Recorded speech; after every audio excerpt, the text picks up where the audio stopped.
Hi folks, and welcome to Shit Happens. Today's going to be a cheesy video.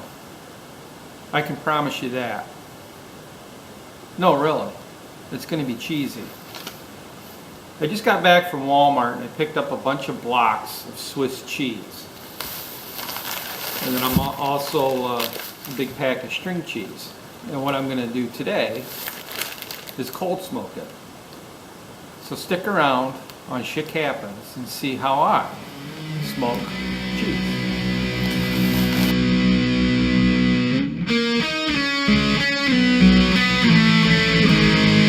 Last weekend a buddy of mine was out and we did do a very large batch of smoked cheese. Unfortunately I didn't get any of it on film, so I thought I'd do another small batch today. And for some reason I didn't pick up any Swiss last week, and that's my wife's favorite cheese for me to smoke. So that's what I picked up, a bunch of Swiss. And I'm going to use this thing here called an Amazing Smoke Tube.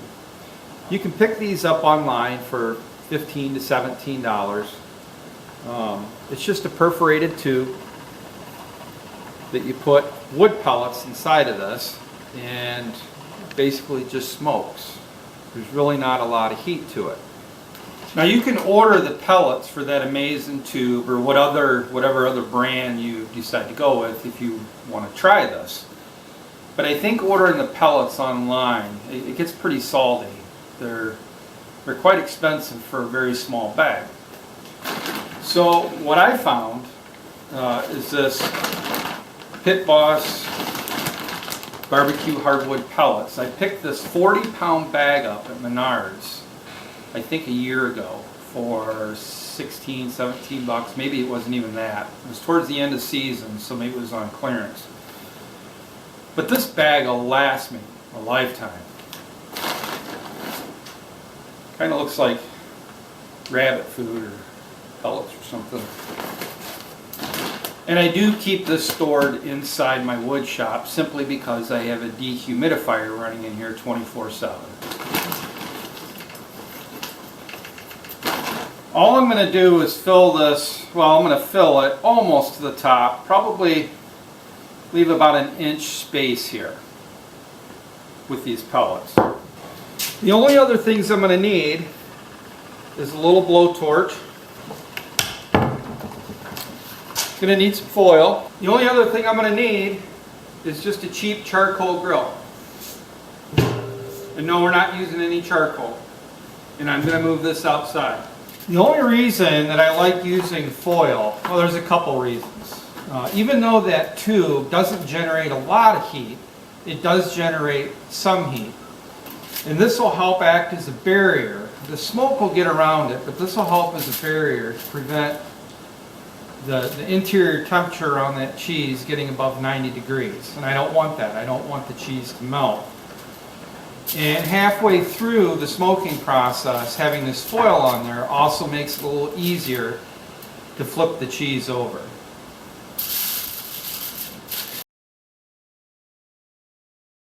Alright, so the next thing I need to do is get all the cheese out of its packages, and I'm going to put it on this foil here. I just hope the cat doesn't sneak by and grab a piece of cheese while I'm trying to get the pellets going. But anyway, I'm not going to film me unpackaging these because I don't want this to be a 35-minute video.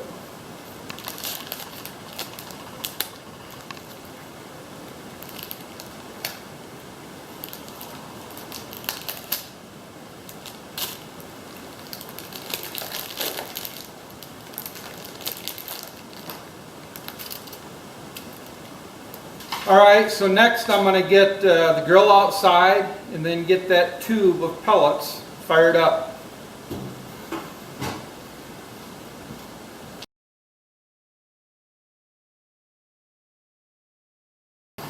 Alright, so all I'm going to do now is just use this blowtorch to get a good flame going on these pellets.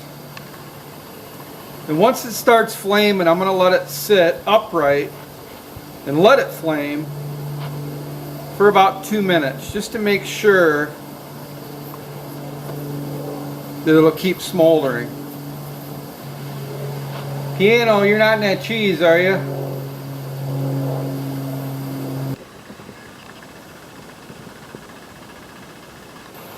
Piano. Piano, are you in that cheese?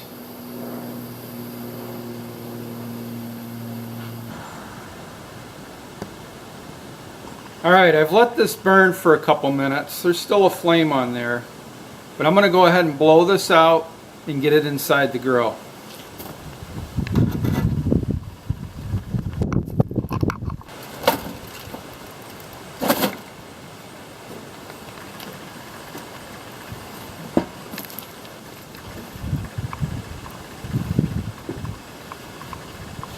Alright, this tube will probably burn right around 3 hours.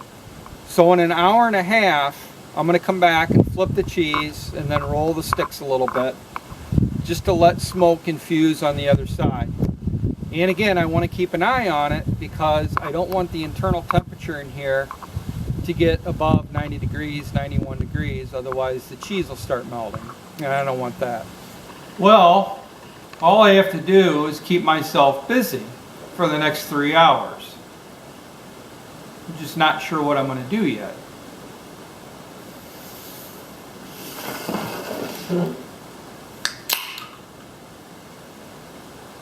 I'm pretty sure though I'll think of something.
Alright, it's been about an hour and a half.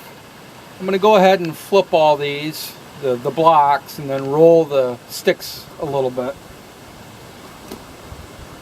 Let me show you here what the cheese is starting to look like.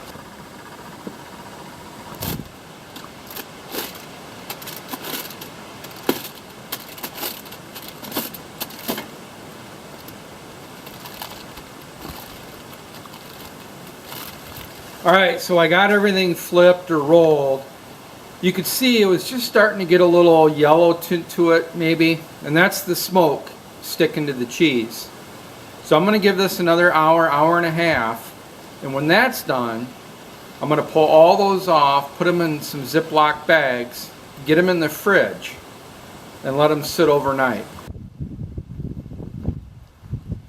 Alright, so it's been 3 hours. Windy out here. I apologize if you can't hear me. Of course, maybe that's a good thing. But anyway, I'm going to take these off and get them in the barn and then get them bagged up.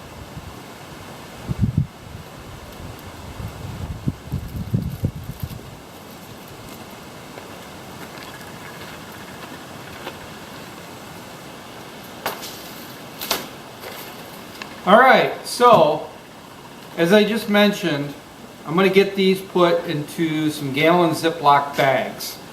Then I'm going to put them in the barn fridge here overnight and just let all that smoke absorb in there. They were sweating a little bit, some of that oil's coming out. But I'm going to leave these set overnight in some bags, and then tomorrow when I get off work, I'll get these vacuum sealed up and put in the freezer. It's going to be some good eating here. Well, I told you this was going to be a cheesy video, and it was, with probably some poor humor.